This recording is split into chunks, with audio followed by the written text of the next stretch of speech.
Halo teman-teman semua, perkenalkan nama saya Krisna Grace S dari Universitas Negeri Medan dengan NIM 41931111025 kelas PSBMC 2019. Di sini saya akan menjelaskan tutorial ANCOVA untuk memenuhi mata kuliah praktikum statistika. Sebelumnya kita harus mengetahui dulu apa itu pengertian ANCOVA. ANCOVA merupakan teknik analisis yang berguna untuk meningkatkan presisi sebuah percobaan karena di dalamnya dilakukan pengaturan terhadap pengaruh ubah bebas lain yang tidak terkontrol. ANCOVA digunakan jika ubah bebasnya mencakup variabel kuantitatif dan kualitatif. Dalam ANCOVA digunakan konsep ANOVA dan analisis regresi. Dan ANCOVA ini memiliki tipe, yaitu tipe 1 dan tipe 3. Nah, di sini contoh kasus yang saya ambil yaitu suatu penelitian dilakukan di sekolah untuk mengetahui apakah ada pengaruh perbedaan fasilitas belajar terhadap nilai mata pelajaran siswa. Misalnya mata pelajaran A. Di sekolah tersebut terdapat 3 fasilitas yang diminati oleh siswa, yaitu perpustakaan, laboratorium, dan media pengajaran. Dalam kasus di atas, pubah-pubah yang digunakan yaitu pubah respon yaitu Y, yaitu nilai yang diperoleh siswa untuk mata pelajaran tersebut, dan pubah yang kedua yaitu pubah bebas yaitu X, yaitu fasilitas belajar yang terdapat 3 kategori tadi. Nah, dalam kenyataannya, terdapat faktor-faktor lain yang mempengaruhi nilai siswa, misalnya IQ. Oleh karenanya, digunakan IQ sebagai pubah kontrol atau covariate untuk mengurangi tingkat kesalahan.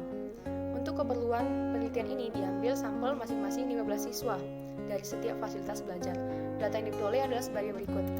Nah, teman-teman, ini dia data yang diperoleh dari penelitian tadi dengan keterangan fasilitas belajar 1 yaitu perpustakaan, fasilitas belajar kedua yaitu laboratorium, dan fasilitas belajar 3 yaitu media pengajaran. Nah, kita langsung ke tutorialnya saja ya. Untuk mengerjakan contoh kasus yang tadi, kita menggunakan aplikasi SPSS. Pertama-tama kita buka aplikasi SPSS yang ada di laptop kita masing-masing. Lalu kita beralih ke variable view, dan pada name yang pertama kita ketik nilai, dan name yang kedua kita ketik IQ, name yang ketiga kita ketik fasilitas.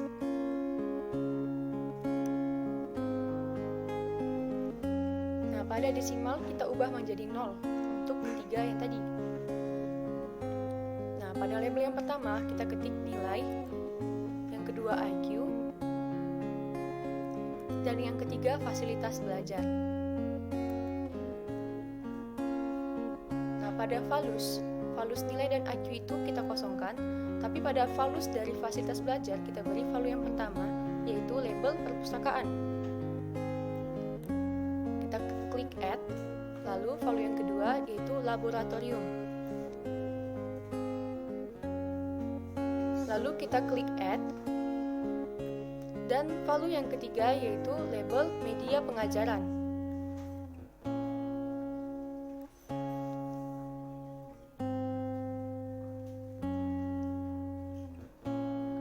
Lalu kita klik add. Setelah selesai kita klik OK. Dan kita beralih ke measure.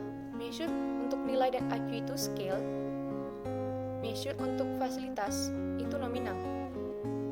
Dan kita beralih sekarang ke data view. Untuk mengisi data nilai IQ dan fasilitas, kita copy data yang sudah kita ketik di Excel, lalu kita paste nanti di data view-nya.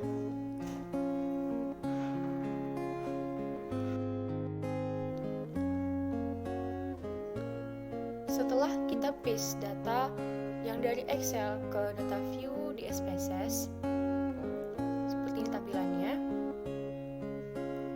Lalu kita klik Analyze, pilih General Linear Model, dan klik Univariate.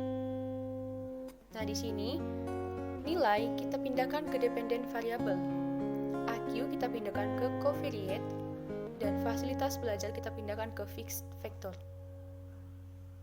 Nah, setelah itu kita klik model. Pada sum of squares, kita pilih type pertama, lalu klik continue dan klik OK.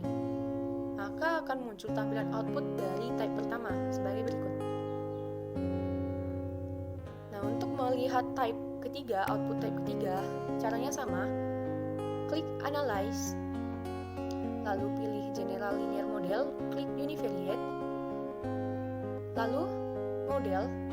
Nah, pada sum of squares-nya kita pilih type ketiga. dan klik OK. Maka akan muncul tampilan output dari type 3-nya. Nah, ini dia teman-teman. Ini dia output type pertama, dan yang di bawah ini output type yang ketiganya. Setelah memperoleh output dari kasus yang tadi, kita beralih ke cara baca outputnya. Untuk type yang pertama, yaitu ini gambarnya, ada tabel between subject factors dan test of between subjects effect.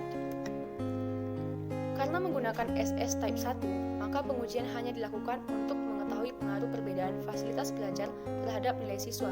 Pengujian ini dilakukan dengan menghilangkan pengaruh IQ dari model.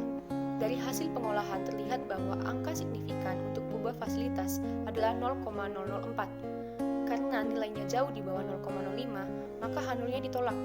Sehingga dapat disimpulkan bahwa tanpa pengaruh IQ, pada tingkat kepercayaan 95% ada pengaruh perbedaan fasilitas belajar terhadap nilai yang diperoleh oleh siswa.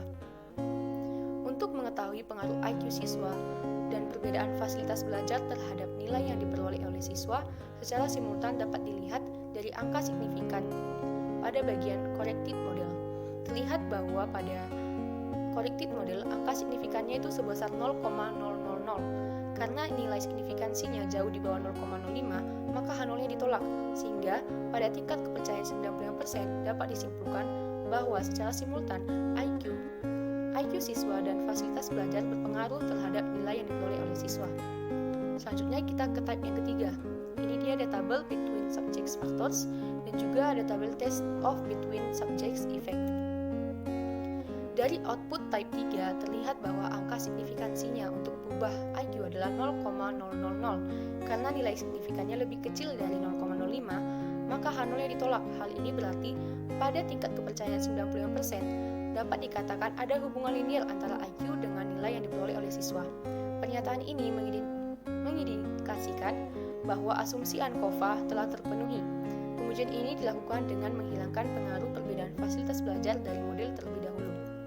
Selanjutnya, dilakukan pengujian untuk mengetahui pengaruh perbedaan fasilitas belajar terhadap nilai yang diperoleh oleh siswa. Pengujian ini dilakukan dengan menghilangkan pengaruh IQ dari model. Dari hasil pengolahan terlihat bahwa angka signifikansi untuk ubah fasilitas adalah 0,004.